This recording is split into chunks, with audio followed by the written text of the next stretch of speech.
today we are going to Nacpan Beach. It's gonna be my first time going there. Nacpan is one of the nicest beach according to most vlogs.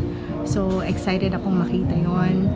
I'm just waiting for the tricycle driver na kinontrata ko para pumunta ng Nacpan Beach. It's 1,000 round trip na yon, mga kakasina. So 2 o'clock yung call time natin. Antayin na lang natin si Kuya and we'll take you there.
Dito na tayo. Check natin.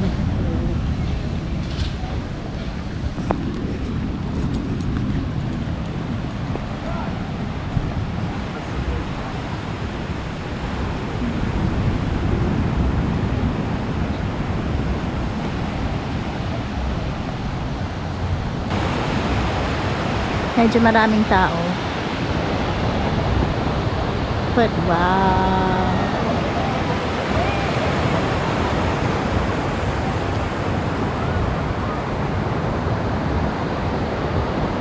Nakakapag-swimming tayo.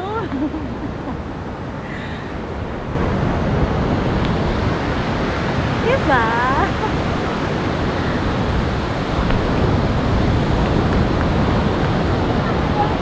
Ay, salamat. Pero hindi pa rin maaraw. Makulimlim. Ayan o. Uulan pa ata.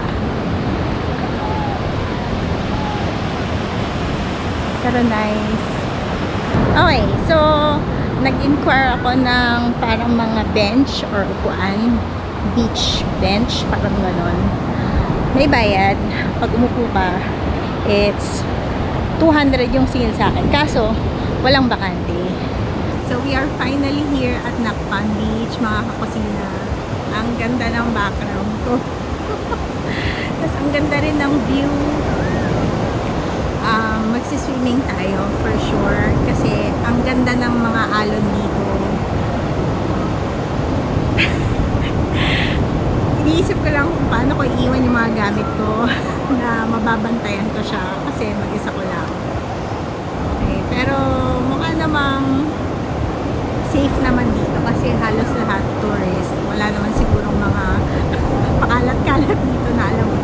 Okay. So, may baon tayong tubig. May baon tayong kape. Kumain na ako ng heavy brunch kanina. Sobrang busog ko dun sa kinain kong tuna with egg and cheese panini. Ang sarap dun sa kinainan ko.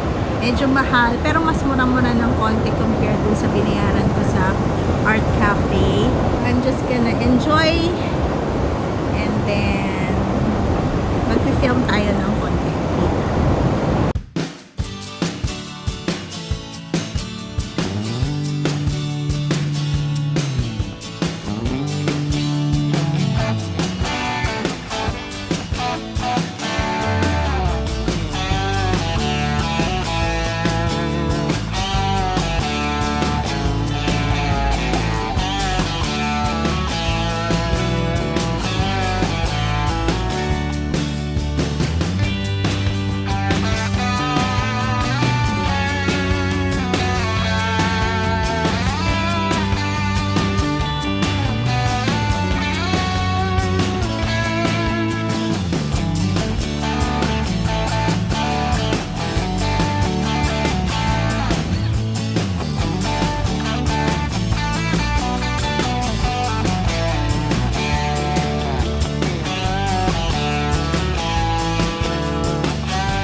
So yeah, nakapag-swimming tayo ng kaunti and ang lakas ng alon.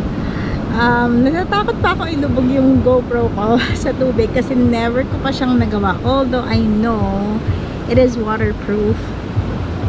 But the thing is, I attached some sort of like a microphone sa GoPro, so pag nabasa yun baka masira yung audio. Nagsa-sunbathing lang tayo kasi nagpapaitim talaga tayo, no? Maya maya pag hindi na masyado maaraw, I'll go and walk dun sa pinakadulo, and then hinahanap ko yung glamping resort. Parang wala akong makita, or baka mamaya pag naglakad-lakad tayo makikita ko siya. Ang daming foreigners talaga. They're not Americans kasi hindi English yung salita nila. I think it's Dutch or hindi ko alam, parang mga Russian yung iba. This is gonna be my technically last day here at El Nido kasi tomorrow at around 1:30 in the afternoon babalik na tayo ng Puerto Princesa because kailangan nandun na ako for my Balabac trip. Yes, I'm gonna go to Balabac. It's the highlight really of my trip kasi remote area siya. So there's really no luxury, walang mga hotel. I'm gonna go camping and I'm gonna see the most beautiful islands. Kung El Nido dati, I think Balabac now tops it because it's still, you know, pristine. Wala talaga, wala din akong signal doon, so I may film but I'm not able to upload anything at all, not until I go back to Puerto Princesa. And the Balabac trip is gonna be 4 days and 3 nights. So I booked everything online. So that's 4 days and 3 nights, including all of the fees, mga environmental fee, entrance fee, even the food, even the accommodation, nandun na lahat. Ito, DIY yung El Nido tsaka yung Puerto Princesa. I was the one who booked my trips separately. Yung pagkain, ako namimili. Yung hotel, ako namili. So, dun sa Balabac, you have to book the tour. I joined a group tour. So, sana rewarding yung experience ko doon. Hindi naman ako ginugutom. Ang ginagawa ko is like, I go to the ocean and then babalik ako dito, papatuyo, because that's the fastest way that I know that I can get a tan. And although hindi tayo masyado magbabad kasi nga may Balabac pa tayo at may Puerto Princesa pa tayo, baka sobrang itim ko na pagbalik ko ng Manila. And ayoko naman ng ganun. Lumabas na rin yung araw finally. Hindi na siya makulimlim katulad kanina, which is good kasi yung weather na kailangan namin sa Balabac para mag-push through yung trip na walang aberya, it has to be a sunny day. Pag maulan, mahirap na, baka ma-cancel yung trip kasi malakas yung alon. The good thing about going to Nacpan is that you will have a very good signal here if you're a smart user or a TNT user. Unlike dun sa Las Cabañas na may part talaga na walang signal at all, here ang ganda ng signal. Maganda yung beach dito, may alon. Unlike dun sa Las Cabañas, parang still yung water. Dito mag-enjoy ka talaga. And then yung sand dito, hindi masyadong puti. It's like a mix of orange and white. Basta may mga ano ba to? Yeah, may pagka-orangey yung sand niya, hindi puting-puti.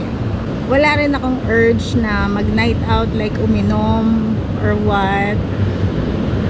Ewan ko, hindi ko alam. Hindi ko na talaga trip yon.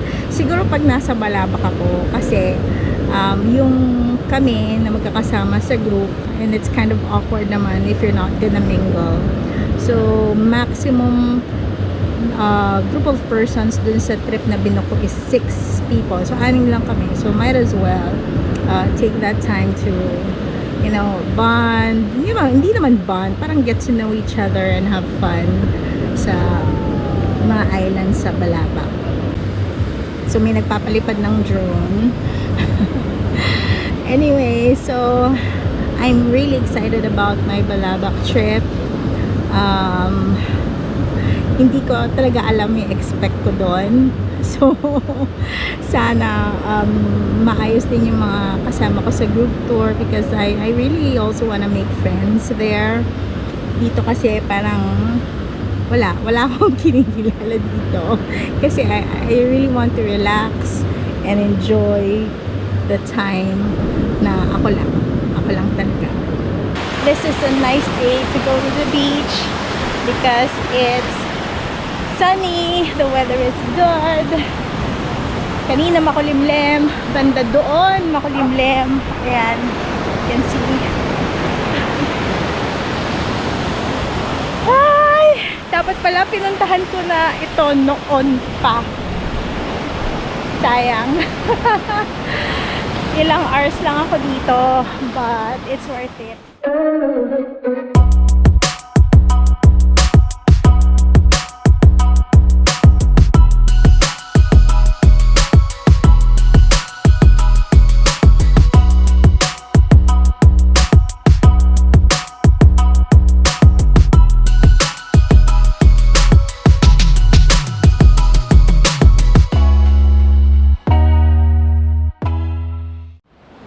Leaving Nacpan, nakapag time-lapse naman tayo ng sunset kanina doon. This is dusk in Nacpan, so beautiful. Sana pwedeng makapag-work from home sa mga ganitong lugar. It just so happens that the signal here is really poor, mainly in El Nido, pero Nacpan has a good mobile signal. Data hindi. Chinek ko kanina, akala ko meron, hindi pala. So I was wrong on that. But this is one of the nicest beaches that I've been to. Yung mga island tour kasi, masyado maraming tao. Ito, pwede mong masolo yung beach. So I went to the area na banda dun sa likod, na mas konti ang tao compared dito sa, ayan, papunta tayo doon. Wow, look at that. Diba? Ang ganda.